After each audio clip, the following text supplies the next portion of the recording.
You're working on a wish list of must-visit restaurants. In your opinion, what makes a restaurant a must-visit dining destination?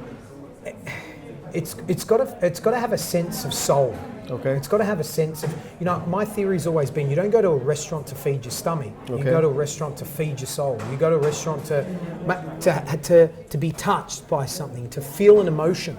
Okay. Either it evokes an emotion of your childhood, obviously they've done something that's made you think about who you are, the flavour of the food, the beliefs of the chef, the beliefs of what the place is about. It's got to have all these little boxes. Great restaurants about lots of little things done well, not just one thing. It's not just about having. I was talking to someone today, and they're talking about restaurants here have to have lots of things on the menu. Yes. And I'm like, well, it doesn't. No, it doesn't. A great restaurant doesn't have to have lots of things on the menu. I've been to some incredible restaurants around the world where all they'll do is maybe 2 or 3 things off a barbecue, a couple of salads, and one wine, and that's it. And it's amazing. So keeping it simple is better. And it's going back to specialisation. Yeah. I think, talking about that guy that's making that rice cream, that cream. The rubbery. I mean, you're doing it. It's been done like that for so long. Why can't you just hold on to that beautiful culture? Any must-visit restaurants that's top of your list now at this point? In the world, I mean, look, the new Fat Duck's about to open end of September. That will be a must. Obviously, I'm very close to Heston, and I know what's going to transpire. That's right. And it's going to be incredible. I think about Greece. I was just there. I ate at a restaurant called CTC. Okay. Young chef doing amazing stuff. I think about Melbourne, a place called Miramishima opened up, Japanese restaurant, and it is phenomenal. Like, it's goosebump-like, when you're in there. Any restaurants out here in India? Well, you mentioned Indian accent as one of them. 100%. Because again, I think what he's done, Manish has done, is being able to hold on to the culture, not lose the past, but forge forward the future.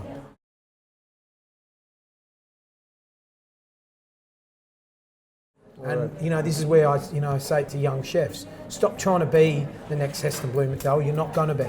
Be you. Follow your culture. Follow your religion. Follow your background. Follow who you are, and push forward that way. So, what trends do you see in the culinary world at this time? What I see what catches your what I'm loving is, like, this morning we went and ate at Airlines. Okay. I'll take that for an example. What an experience. I'll never forget it, because it was the ambience, the feeling, the dose of the food, the waiter.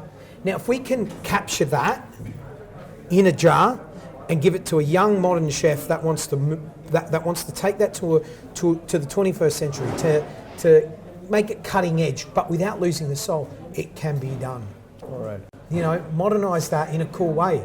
The music, the sound, the ambience, and then suddenly you're gonna get young kids, old kids, everyone it's gonna be, and you can move that to New York City, to London, to Paris, to Melbourne, to Sydney. And then the world will then go, how cool is India? That's interesting. So in fact, also if you look at what's happening globally, restaurants are moving from highbrow fine dining to very casual restaurants, but where the food is serious. Is that a trend that you see? Yeah, I mean, look, I've done it. I've made the press club smaller, more refined. 34 seats, development kitchen next door. I've changed the whole philosophy of it.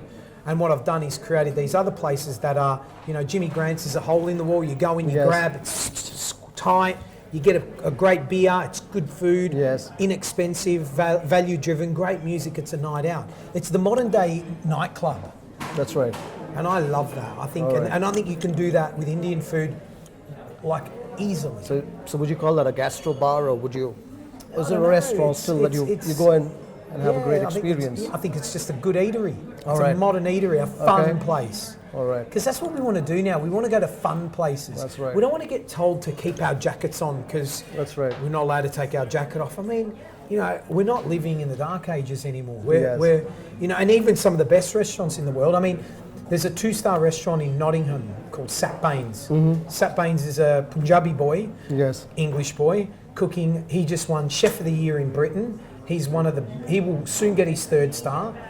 cooking the most incredible modern British with Indian touch food. But you still go there and you feel relaxed. You don't feel stiff and there's starch tablecloths. And don't get me wrong, there's places for that, but the way food's moving and evolving, there's no It's need. moving freestanding. Yeah. That's what's happening. It's more about the emotion now, and not Okay. about the tablecloth. It's All more right. about how we're going to feel. That's right. What's your pet peeve in a restaurant? What really ticks you off? What at ticks me restaurants? off? I don't like. A restaurant is about. It's about a connection between the people that run it, work it, love it, own it, and me as a guest to come in there and embrace it. But I don't like being. I hate being spoken down to, and I don't like rude waiters. There's no place. There's no place for it, because no one is bigger than the place.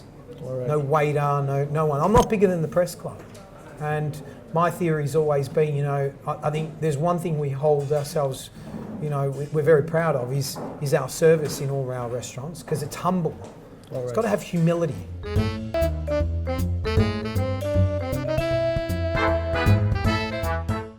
Now that you're hugely sought after celebrity with an incredibly hectic schedule, so how do you balance your time with the kitchens back in Australia? Yeah, look, what I made a conscious decision to build this development kitchen. That was my place. Okay. When I say my place, the place that I can get my chefs to come to me rather than me running around like a busy bee. Because the last thing I want to do is go into our other kitchens and push my head chefs aside. It's disrespectful.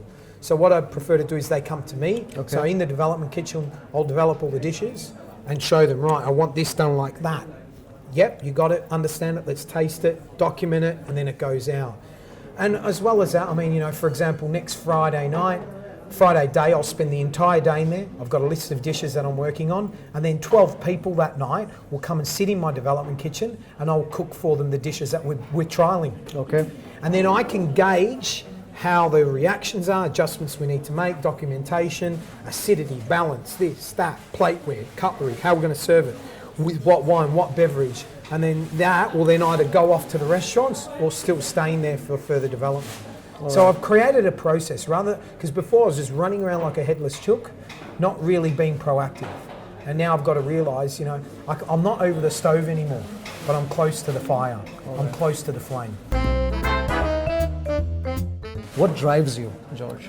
What drives you? Me is creativity. What drives me is creativity. What drives me is serving people. What drives me is seeing the reactions on my staff when I put something in front of them and they go, wow, I want to learn it. They want to learn how to cook it. They want to do it. They believe in the dream. So that's what drives me. Who's your hero? Who do you look up to? You know what? I look up to a lot of people, and throughout my life, a lot of people have touched me and influenced me. Don't get me wrong, my father for me is someone I look up to a lot because he's been an influencer in my life, a balancing influencer, very supportive. He's the man that will kept me humble. But in saying that, there's a lot of other people that have always influenced my life in certain, my own staff, Aaron, Simon, Lauren, they influence my life and I look up to them. I don't like looking down at people. What I like is looking at people and I want them to look at me. We're all equal, we're all human. Yep, I might have no hair and you've got hair, but we're all the same at the end of the day. In the last 3 visits that you've done here, any special India moments, any special India experiences? Oh, look, there's plenty. I think about, the first time in Old Delhi, in a little shop where a man was cooking this, and I don't know that, I can't remember the name, but it was like a cooked cream. Okay. It kept cooking. So delicious. I think about, standing sort of on the street eating jalebi. I think about this morning, having the dosa for breakfast, which was incredible. I also think about eating at Indian accent because I think that was one of my highlights in terms Chef of that. Manish Mehrotra. Manish is not only a amazing chef, but a wonderful guy. And for me, that's important. The industry is not just about how good we cook, it's about who we are as human beings.